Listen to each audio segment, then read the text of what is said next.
주일 예배 가운데 오신 여러분들을 예수 그리스도의 이름으로 환영하고 축복합니다. 여러분의 삶과 가정 가운데 하나님의 놀라우신 은혜와 능력이 넘쳐나기를 간절히 축복합니다. 저는 오늘 설교의 시작을요, 제가 좋아하는 C.S. 루이스가 쓴 고통의 문제라는 책의 일부분을 좀 인용하면서 시작하려고 합니다. 여러분, C.S. 루이스는 20세기의 가장 기독교의 지성가이며 변증가이며 가장 영향을 끼치는 그리스도인이라고 할 수 있는데요. 이분이 고통의 문제라는 이 책에서 이런 내용을 썼습니다. 우리는 아침에 눈을 뜨면 새 하루를 하나님의 발밑에 놓으려 한다. 그러나 면도를 마치기 전에 벌써 이날도 나의 하루로 변하고 그 중에 하나님의 목은 내 돈과 내 시간을 떼어 바쳐야 하는 곡물로 느껴진다. 연인은 타산 없는 충동에 순응하여 서로 포옹하다가 짜릿한 성적 쾌락을 자주 순수하게 경험한다. 이때만 해도 그 충동은 갈망만이 아니라 선의로 충만할 수 있었으며 굳이 하나님을 모른 척하지 않아도 된다. 그러나 두 번째 포옹은 쾌락을 노리는 것일 수 있고 목표를 이루려는 수단일 수 있다. 타인을 쾌락으로 도구로 전략시키는 시발점이라고 할 수 있다. 처음에 순수함과 순응 그리고 자연스럽게 흐름을 타려던 마음은 이렇게 모든 활동에서 사라져버린다. 그렇게 매일 한평생 우리는 주르르 미끄러 추락한다.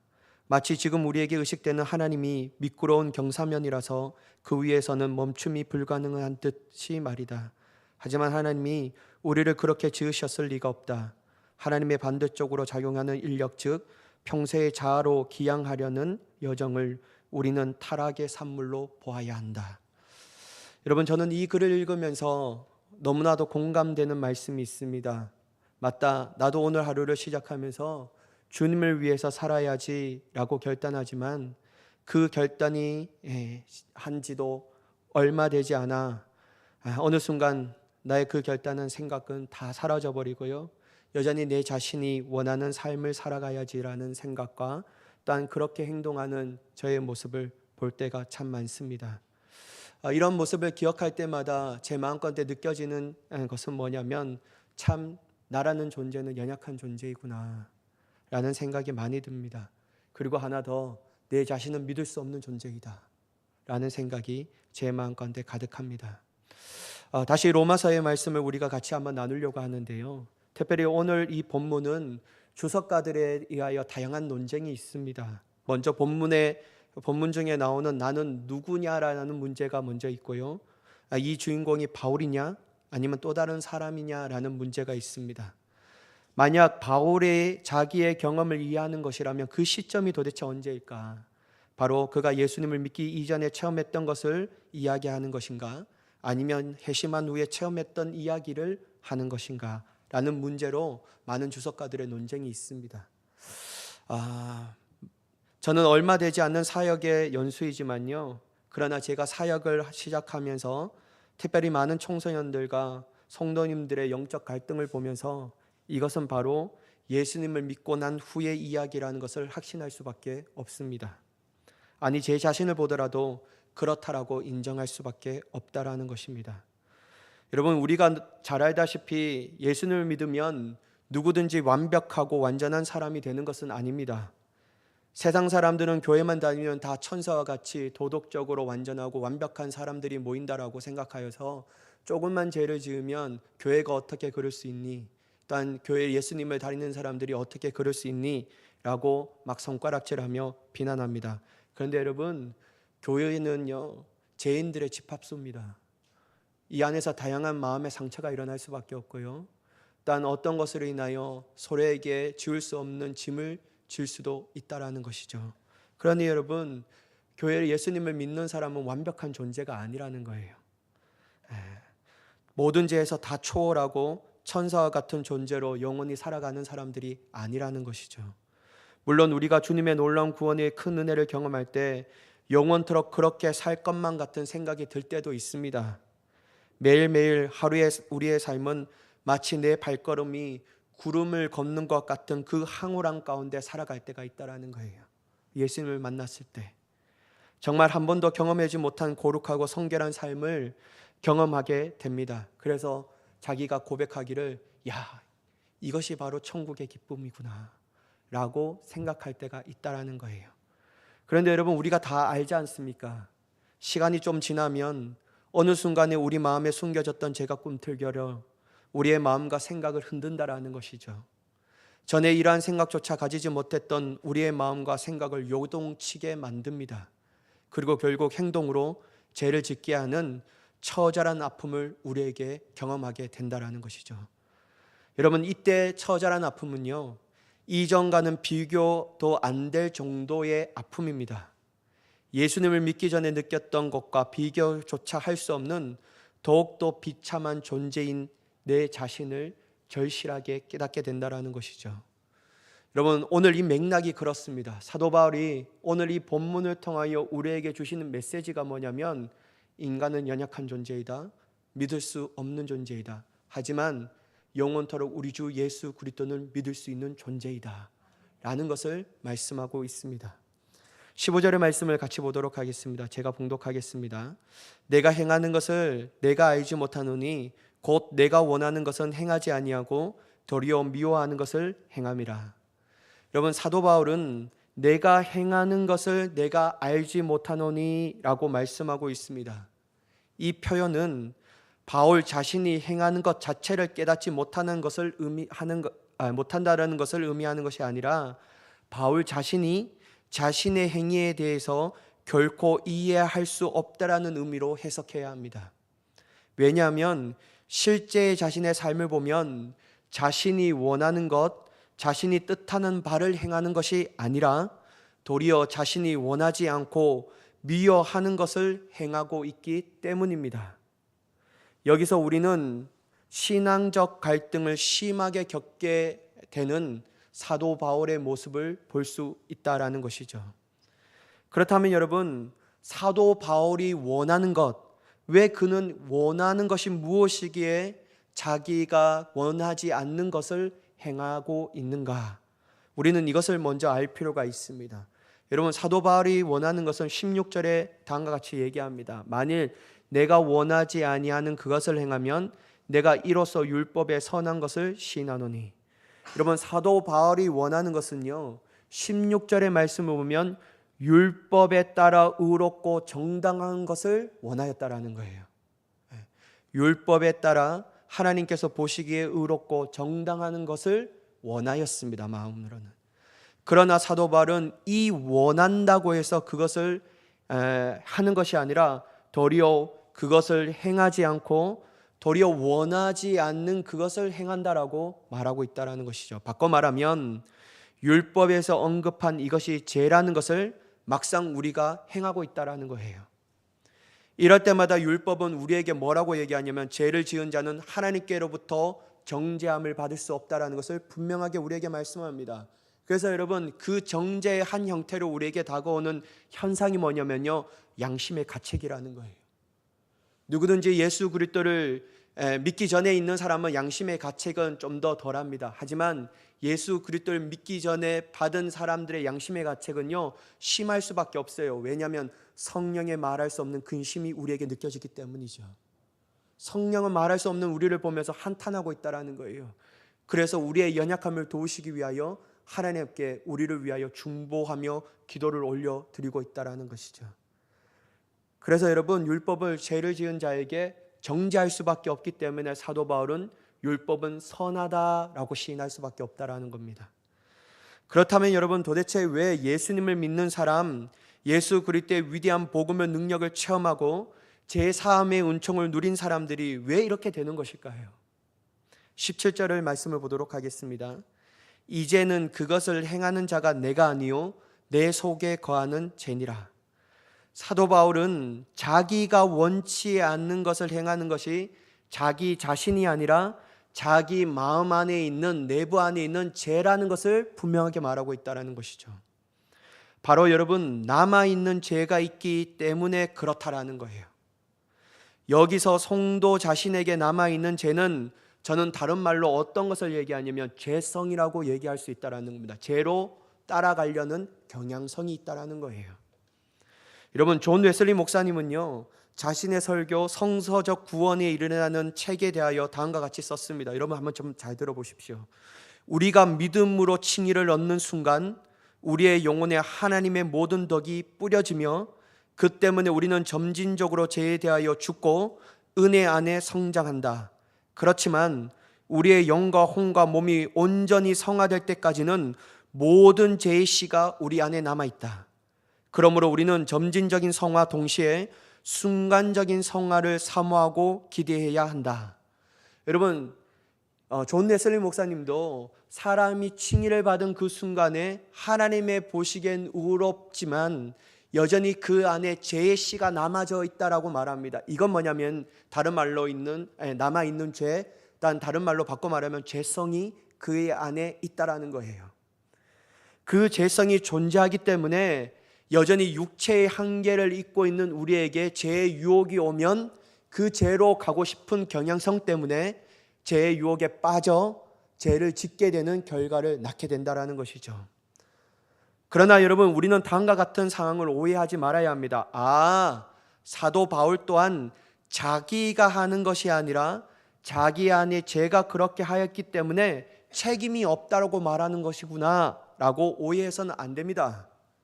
그렇다면 여러분, 어떤 오해를 하냐면요, 우리 또한 그 죄에 대한 결과의 행동에 책임이 없구나라는 거예요. 왜냐하면 우리 안에 죄성이 발휘하기 때문에 도대체 내가 무슨 책임이 있냐라고 말하는 것입니다. 그런데 여러분, 오늘 이 말씀을 자세히 보면요, 사도 바울은 거기에 대해서 자신의 책임이 없다라고 말하는 것이 아니었어요. 자신의 의지가 하나님의 선한 것과 하나님의 거룩한 의의 병기로 드려지기보다 자신의 쾌락과 자신의 욕심으로 말미암아 유혹되어지는 그 죄에 지기 때문에 그렇게 되었다라는 것이죠.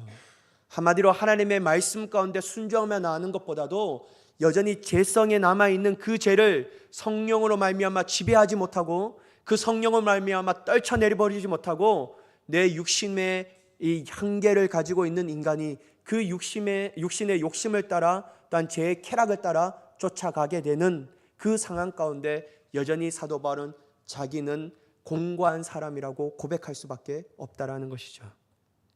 그러므로 여러분, 이것 또한 사도 바울의 전적인 자기 의지와 마음의 결과라는 것을 우리는 분명히 알아야 합니다. 그러면 여러분, 우리 또한 내가 예수를 믿고 죄를 선택하는 것은 여전히 나의 책임이라는 것, 하나님 앞에 이 책임을 면할 수 없다라는 사실을 분명히 깨달아야 될 줄 믿습니다. 여러분, 18절에서 20절까지 말씀을 보도록 하겠습니다.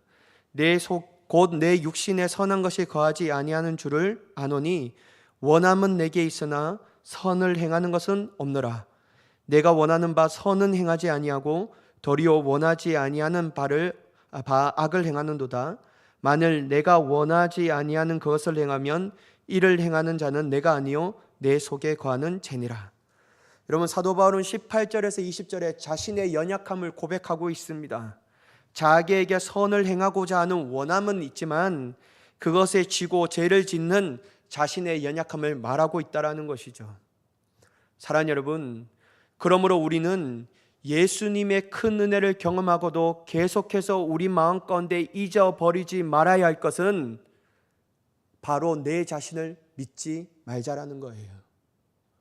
여러분, 우리 자신은 믿음의 대상이 아닙니다. 저희 아버지가 저에게 아프실 때 제가 여타 다른 모든 이런 문제로 인해서요, 하여튼 이렇게 인간적인 관계 전에 있었을 때 있었던 이 교회에 때 이 인간적인 문제로 인해서요 너무 힘들었어요. 그래서 아버지를 모셔다 드리면서 이 항암 치료하면서 제가 아버지한테 이런저런 얘기를 했어요. 그때 아버지가 저에게 얘기하신 말씀이 뭐냐면, 현대야, 다른 사람의 마음을 내 마음이라고 생각하면 안 돼. 그렇게 얘기하더라고요. 네가 잘해주는 만큼 다른 사람들이 잘해준다라고 생각하지 말라는 거예요. 그냥 그것으로 끝내라는 거예요. 그렇게 생각하면 더욱더 마음의 상처를 많이 받는다라는 것이죠. 여러분, 우리 마음 가운데 꼭 기억해야 될 것은요, 내가 생각하는 것이 곧 다른 사람에게도 기준으로 반드시 적용될 것이라는 생각을 버려야 합니다. 이 말을 바꿔 말하자면 어떤 말을 하냐면요, 그 사람은 절대로 믿을 대상이 아니라는 거예요. 특별히 내 자신은 더욱더 믿을 대상이 아니라는 것이죠. 여러분, 우리 자신 안에 선한 것이 도대체 무엇이 있습니까? 없다라는 거예요. 여러분, 우리가 24시간 우리의 마음을 분석해서 보면, 퍼센테이지로 따져보면 우리가 죄악을 생각하고 죄에 빠져서 죄의 그 주는 쾌락을 사모하는 것이 더 퍼센테이지가 높지 않습니까? 내가 하나님 앞에 거룩하게 살기보다는, 하나님 앞에 내 시간을 들여 기도하기보다는, 하나님의 말씀을 보기보다는 세상의 다른 여타의 걱정과 근심과 쾌락을 소유하며 사모하며 나아가는 그 퍼센테이지가 더 높지 않습니까? 그런데 여러분, 어찌 우리의 자신을 믿을 수가 있냐라는 거예요. 여러분, 사람은 믿을 대상이 아닙니다. 사람은 믿을 대상이 아니에요. 그러면 어떻게 불신의 대상입니까? 여러분, 저는 사람을 믿은 대상이 아니라 어떤 대상으로 바라보냐면요, 사랑의 대상으로 바라봐야 한다는 거예요. 그냥 불쌍히 여기는 거예요. 불쌍히 여기는 거예요. 그러면 여러분, 그 이론을 그대로 내 자신에게도 적용해야 합니다. 왜냐하면 하나님, 내 자신을 불쌍히 여겨 주시옵소서. 여러분, 우리의 자신은 절대로 믿을 대상이 아니기 때문에 어떤 것도 하나님 앞에 내세울 수 있는 것이 아무것도 없습니다. 우리는 우리의 자신을 믿는 것보다도 우리의 자신을 부정하는 것이 더 좋은 은혜의 편입니다. 그것도 예수님보다 절대로 내 자신을 믿지 말아야 합니다. 우리 자신을 믿는 그 순간 우리는 어김없이 무너지며, 우리가 선하다라고 생각하며 강하다라고 생각할 때 우리의 연약함은 더욱더 극명하게 드러난다라는 것이에요. 여러분, 다시 한번 말씀드리지만요, 우리의 자신은 믿을 대상이 아니에요. 여러분, 믿으면요 더 속상합니다. 더욱더 마음이 아파요. 그리고 여러분, 사람을 믿지 말고 오직 우리에게 행하신 예수 그리스도를 위대한 놀라운 역사를 일으키신 하나님만을 믿고 사랑하며 나아가는 저와 여러분이 되기를 간절히 축복합니다. 왜냐하면 사도 바울이 이거 알았기 때문에요, 제 자신의 사도 바울은 자기 자신을 믿지 않았어요. 사도 바울은 어떻게 얘기하냐면요, 약할 때 곧 강함이라고 고백했다라는 거예요. 왜냐하면 약할 때, 내가 약할 때 그것이 도리어 내 자랑이 되는 것이 뭐냐면 하나님의 강하신 역사를 강구하고 있기 때문에, 내 자신을 의지하는 것이 아니라 내가 약할 때 비로소 하나님을 더욱더 의지할 수 있기 때문에 그것이 그에게는 자랑이며 그것이 그에게는 강함으로서 나타나는 인생을 살아가게 된 줄 믿습니다. 그러니까 여러분, 우리의 자신을 믿지 않는다는 자체가 우리의 연약함을 인정하는 거예요. 우리의 자신을 믿지 않는 것은 오로지 나의 믿음의 대상은 예수님이라는 것을 고백하는 것이라고 볼 수 있다는 것이죠. 사랑하는 여러분, 그러므로 우리는 약할 때 곧 강함이라는 이 위대한 고백이 우리의 삶의 고백이 되기를 간절히 축복합니다.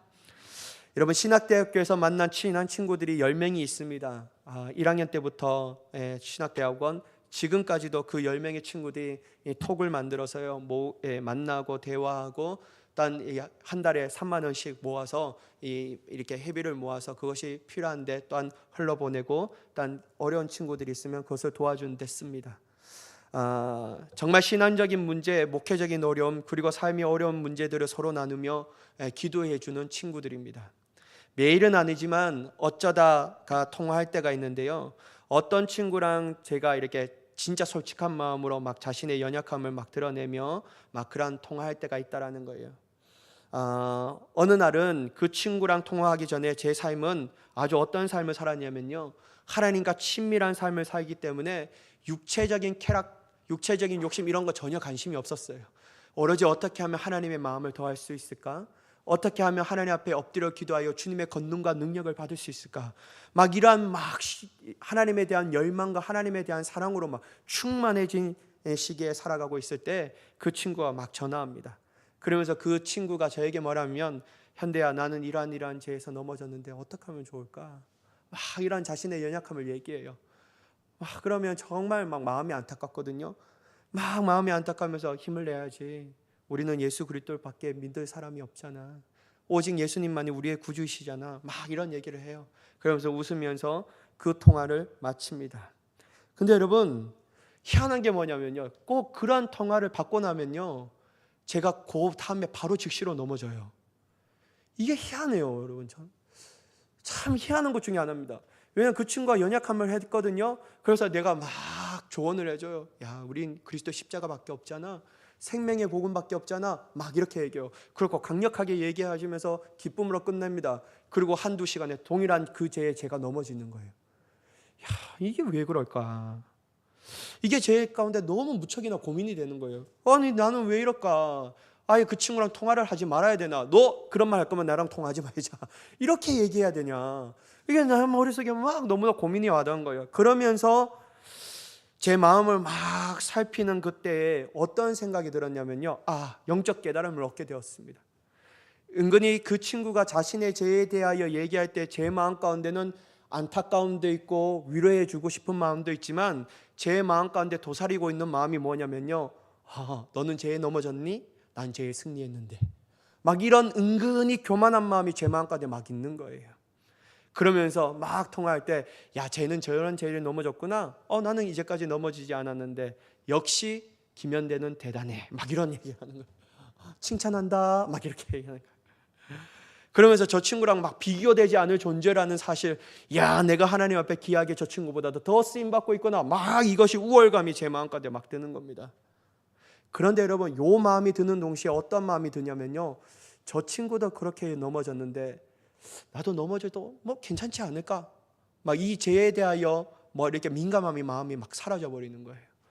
저 친구도 예전엔 저렇게 예수님을 사랑하고 그랬는데 지금은 막 저렇게 넘어졌는데, 그래도 저 친구가 저렇게 죄에 졌는데도 불구하고 누구나 다 그럴 수 있지 뭐. 그러면서 저도 은근히 제 마음 가운데 그 제 마음의 문을 살짝 열어둡니다. 그러니까 여러분, 제가 그렇게 넘어질 수밖에 없다는 것을 깨닫게 되었습니다. 사랑하는 여러분, 우리는 우리가 죄에서 이기며 승리하고 있을 때 우리 자신이 강하기 때문에 그렇게 된 것이라고 생각하면 반드시 넘어집니다. 여러분, 저처럼 생각하면 반드시 넘어져요. 물론 예수님을 믿는 믿음으로 이기고 있다라고 말은 하지만 우리 자신도 모르게 내가 잘나서 그런 거지 뭐라고 생각하면서 하나님께서 그러한 교만한 자의 비참함을 다시 한번 보게끔 합니다. 그래서 여러분, 너희가 선줄로 생각하느냐? 넘어질까 조심하라 라는 그 말씀이 있다는 사실을 우리는 반드시 기억해야 합니다. 여러분, 벼는 익으면 익을수록 고개를 숙입니다. 벼는 익으면 익을수록 고개를 숙이는 거예요. 우리가 하나님께로부터 충만한 믿음과 삶의 놀라운 역사를 받고 승리하는 삶을 살아가면 살아갈수록 어떤 마음을 가져냐면요, 더욱더 나는 겸손해지고 주님을 높여드리는 거예요. 그러면 그럴수록 나는 아무것도 아닌 존재라고 생각하며 주님의 위대한 역사만이 내 삶의 유일한 자랑이라는 것을 우리의 삶 가운데 늘 고백하는 자가 되어야 될 줄 믿습니다. 안 그러면요, 반드시 넘어집니다. 그것도 여러분, 전에 당했던 비참함이 아니라 더 말할 수 없는 비참함이에요. 여러분, 그 비참함 한번 경험해 봤습니까? 제가 말씀드렸잖아요. 저는 대학원 때 수업을 듣다가 회심을 체험했거든요. 정말 그리스도인의 완전과 마틴 로이드 존스의 성령 세례와 존 웨슬리 목사님의 그리스도의 완전에 대하여 이 성화론에 대해서 이 비교하는 그 수업을 듣다가요, 제가 그 교수님의 단 하나, 우리는 예수 그리스도를 믿는 믿음만으로 구원받습니다. 이게 제 마음 가운데 예전에도 들렸지만 새롭게 들리는 거예요. 이게 너무 기분이 좋으니까요, 예수님만 생각해봐도 내 눈에 막 눈물이 멈춰지는 거 아니에요. 성경을 읽어도 전에 내가 읽었던 그 본문의 말씀에 대해도 색다른 하나님의 놀라운 은혜를 부어주시는 거예요. 그때는 모든 만물이 너무 불쌍해요. 지나가는 사람들이 너무나도 불쌍하는 거예요. 왜냐하면 지옥 갈까 봐 안타까움이 내 마음 가운데 있는 거예요. 그리고 수업 시간에 게임하는 친구들이 전에는 아유 저러다 막 이렇게 마음이 들었는데요, 막 불쌍한 마음이 드는 거예요. 왜 저들은 저렇게 할까? 주님을 알아가야 되는데 막 그런 마음이 드는 거예요. 그러면서 제 마음에 진짜 앞에 말한 것처럼 구름을 걷는 것 같은 황홀한 기분이 들었어요. 제가 여러분 마음에 틈타도요, 그 제가 내게 이렇게 유혹하는구나 막 민감하게 깨닫는 거예요. 그러니까 뭐 제가 이길 수 없는 막 그런 상황에 도달합니다.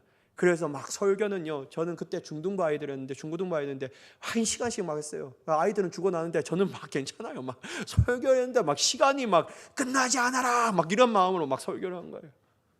여러분, 제 삶 가운데 너무 기쁜 거예요. 천국이 바로 이런 것이구나 막 그랬는데요, 그게 한 3달쯤 딱 될 때 그때 제 마음 가운데 서서히 제 마음을 요동치게 합니다.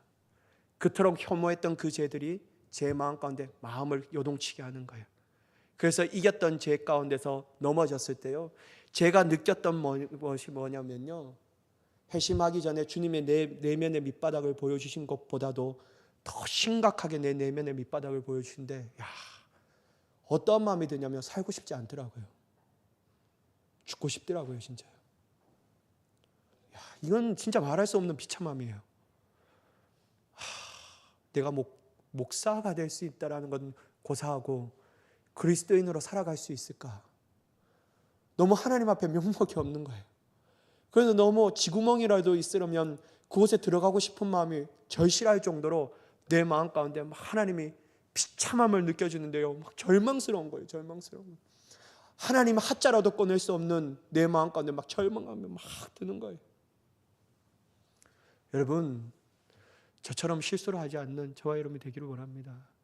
저는 그때요, 너무 하고 난 나머지 그 시간이 좀 지나니까요, 내가 너무나도 교만했다는 생각이 절실하게 깨닫는 거예요. 어느 순간에 불쌍히 여겼던 사람들의 모습은 다 사라지고요, 저 사람은 왜 저렇게 신앙생활하지? 저 사람은 왜 저렇게 삶의 모습을 보이지? 어느 순간에 칼날에 막 날카로운 칼을 가지고 사람들을 막 전제하는 거예요. 내 신앙의 기준을 높게 세우면서 그 기준에 맞지 않으니까요, 저 사람은 저래서 지옥 갈 수밖에 없어. 심지어 이렇게 마음까지 막 드는 거예요. 여러분, 이게 뭐냐면요, 안에 있는 하나님의 사랑의 충만함이 점차 사라지는 자의 모습이라는 거예요. 그러면서 은근히 내가 잘났기 때문에 내가 이러한 역사를 경험하는구나, 너희는 한 수 아래야 라는 생각을 가지고 살고 있을 때, 그때 하나님께서는 내 자신의 연약함을 깨닫게 하시는데 아주 죄 가운데 비참한 내 자신을 보게 한다라는 거예요. 사랑하는 여러분, 그러면서 제가 깨닫는 것이 단 하나 있었습니다. 뭐냐면, 한시라도 딴 생각하거나 한시라도 딴 눈을 파면 여지없이 우리 안에 있는 그 죄성은 우리를 가만히 내두지 않는구나. 우리의 마음을 요동치게 한다라는 거예요. 그 죄의 유혹이 얼마나 달콤하게 느껴지는지 우리 순간에 그 죄의 유혹에 빠져 그 죄를 짓고 싶을 만큼 우리를 인도한다라는 것이죠. 다른 생각이 없습니다. 하나님의 승리로 말미암아 주는 그 기쁨이 아니라 그 죄의 쾌락이 우리를 얼마나 즐겁게 할까라는 생각으로 충만해져 버린다라는 거예요. 그러니 마음은 절대로 그렇게 하지 말아야지 하면서 결국 우리 또한 사도 바울처럼 우리가 원하지 않는, 즉 하나님께서 싫어하시는 일들을 하게 되는 것을 다시 한번 발견하게 되는 것입니다. 그러므로 여러분, 절대로 교만하면 안 됩니다. 여러분, 절대로 교만하면 안 돼요. 하나님의 음성을 듣고 기도할 때 하나님의 놀라운 체험을 받았어요. 여러분, 그러면 그럴수록 더욱더 겸손해져야 합니다. 여러분, 이단들 한번 공부해 보세요. 저는 이단들에 너무나도 시달려서요, 모건대학교 하면서 이단 대책위원회 제 친구 3명 요번에 만났거든요. 연애하면서요. 막 구원파 몰아내며 신천지 막 세미나 하면서 막 진짜 내 시간 버려가면서 막 했는데요, 그 이단을 공부하면 공부할수록 어떤 생각이 드냐면요, 첫 번째 박태선이 여러분 천부교라고 말하는, 지금은 천부교인데 그 사람이요 장로였습니다. 그분 여러분 정말 기도하면 병이 나았어요. 그래서 수많은 사람들이 천막에 막 모였습니다. 그런데 여러분 교만해져 버리니까요, 그 신유의 은사가 다 떠나가 버리는 거예요. 그러니까 어떻게 되냐면요, 조작하는 겁니다. 슉 하면 넘어지라고. 그리고 여러분 여기 기장의 뒤에 보면 여러분 신앙촌이 있는 거 다 아시잖아요. 그들의 성지잖아요. 근데 여러분 그 사람이 나중에 어떻게 되면 성경의 99%는 거짓말이고, 여러분 차마 입에 담기도 어렵는데 예수님은 마귀 새끼라고 할 정도였습니다. 여러분 어떻게 이렇게 달라지죠? 교만하기 때문에 그렇게 되는 겁니다. 은혜가 충만할 때 여러분 우리는 더욱더 겸손한 자가 되어야 될 줄 믿습니다. 여러분 그 죄성이 우리의 교만을 틈타서요, 우리를 죄로 자꾸만 유혹하는 거예요. 그때 여러분 우리가 한시라도 우리의 딴 것을 바라보며 딴 생각을 하면요, 여지없이 우리는 처절하게 무너집니다. 우리의 비참함을 다시 한번 겪어대는 거예요. 왜 여러분 하나님께서 우리의 다시 한번 비참함을 겪게 하냐면요, 다시 한번 회복할 수 있는 유일한 길을 우리에게 제시해 주는 겁니다. 그때는 우리가 정말로 마음의 아픔과 어려움을 겪게 되지만요, 다른 하나님의 한편으로 볼 때는 우리를 회복하기 위한 하나님의 전조 작업이라는 거예요. 여러분 회개는요, 자신의 비참함을 경험하지 못한 사람은 절대로 못합니다. 자기가 잘났다라고 말하는 사람이 어떻게 회개할 수 있겠습니까? 하나님 없이 살아갈 수 있다는 사람이 어떻게 하나님 앞에 처절한 회개를 경험할 수가 있겠습니까? 여러분, 회개는요, 자신의 비참함을 경험한 사람만이 진정한 회개를 경험하여 위로부터 오시는 하나님의 소망을 바라보며 하나님의 놀라운 은혜를 바라보게 되는 줄 믿습니다. 이것이 여러분, 약할 때 곧 강함이라 라는 사도 바울의 철저하고 처절한 고백이라는 거예요. 그래서 여러분, 우리는 절대로 교만해서는 안 된다라는 거예요. 여러분, 21절과 23절에서 사도 바울은 이러한 사실을 더욱더 구체적으로 말씀하고 있습니다. 그러므로 내가 한 법을 깨달았노니 곧 선을 행하기 원하는 나에게 악이 함께 있는 것이로다. 내 속사람은 하나님의 법을 즐거워하되 내 지체 속에서 한 다른 법이 내 마음의 법과 싸워 내 지체 속에 있는 죄의 법으로 나를 사로잡는 것을 보는도다. 여러분, 사도 바울은 자신이 얼마나 선을 행하기를 원하는지에 대하여 고백합니다. 여러분, 실제적으로 사도 바울은 자기의 마음 가운데 선을 행하기를 원하였어요. 하나님의 마음과 하나님의 율법을 즐거워하며 그 율법대로 살아가기를 원하였다라는 거예요. 근데 여러분, 또 다른 한편에 어떤 마음이 있었냐면요, 이 죄의 법이 있었다라는 것이죠. 그래서 이 둘이 내 마음 가운데 막 싸운다라는 거예요. 이때 여러분, 우리가 하나님의 법을 즐거워하며 성령의 놀라운 지배하심을 받기를 원함으로 겸손해지며 주님 앞에 내 의지를 맡겨드리면 이 성령의 법이 내 죄의 법을 누르게 된다는 겁니다. 그때 여러분, 우리는 이길 수 있는데 이 두 법이 싸울 때 내 의지를 하나님 앞에 드리는 것보다도 죄의 법에 우리의 의지를 드리게 되면요, 이 죄의 법이 우리 성령의 법을 누르게 해버리는 거죠. 그러니까 여러분, 내 마음으로는 주님의 마음을 더욱더 원하지만 실제적 행동은 뭐냐면 죄의 법을 따라 죄를 짓게 된다는 것이죠. 사도 바울은 이러한 연약한 자신의 의지와 힘 그리고 마음 상태를 절실하게 깨달을 때 어떻게 다음과 같이 고백하냐면요, 24절의 말씀을 보시면 오라 나는 공고한 사람이로다. 이 사망의 몸에서 누가 나를 건져내랴. 여러분, 사도 바울이 첫 번째 24절의 전반부 딱 앞에 나오는 단어가 뭐냐면 감탄으로 시작합니다. 한탄으로 시작하는 거예요. 오라 오라. 말할 수 없는 한탄이라는 거예요. 말할 수 없는 비참함에 나오는 한탄이라는 것이죠. 여러분, 저 또한 사도 바울이 고백한 24절을 가지고 기도할 때가 종종 있습니다. 특별히 여러분, 제가 잘 나갈 때 이런 기도를 하지 않습니다. 제가 이 말씀을 가지고 기도할 때는요, 사도 바울처럼 제 자신의 연약함과 비참함을 철저하게 깨달을 때, 존재적 절망함이 너무나도 심하여 무너지고 있을 때, 이때 저는 이 24절의 말씀을 가지고 하나님 앞에 기도합니다. 왜냐면요, 다른 기도를 못 하겠어요. 염치가 없어서요. 주님 앞에 차마 주님 앞에 제 자신을 용서해 달라고 부르짖을조차도 있는 제 마음에 넉넉함이 없더라고요. 그래서 여러분, 저는 이 고백으로 다음과 같이 큰 소리를 치며 외칩니다. 오라 나는 공고한 사람이로다. 누가 이 사망의 몸에서 나를 건져내랴. 그러면서 막 주님 앞에 울면서 기도합니다.